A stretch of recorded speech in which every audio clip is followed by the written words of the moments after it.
Magandang araw po. Ito po ang DTF machine ng DT8 Bacolod. So ito po yung printer head area.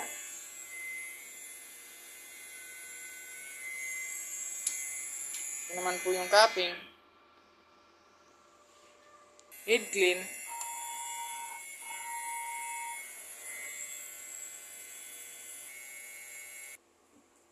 Katapos po natin mag-head clean, punasan po natin ang wiper.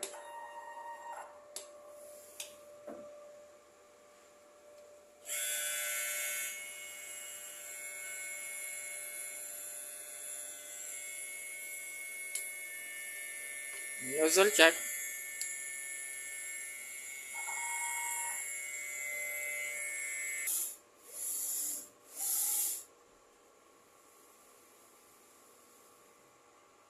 Ito naman po ang output ng aking nozzle check. Ito naman po ang aking ink tank area. Tama lang po ang ink level nila. Ito naman po yung waste tank. Ma-dispose po ito nung Friday. Ito naman po yung AVR.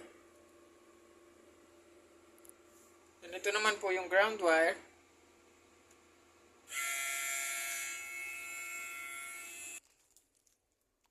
Ito naman po yung sa consumables. Ito yung sa film. Ito yung printer daily checklist.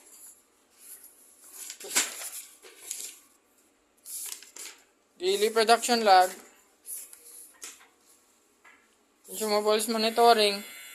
Nakagamit po ako ng 2 white, 1 yellow, at 5 powder. Yun lang po. Maraming salamat.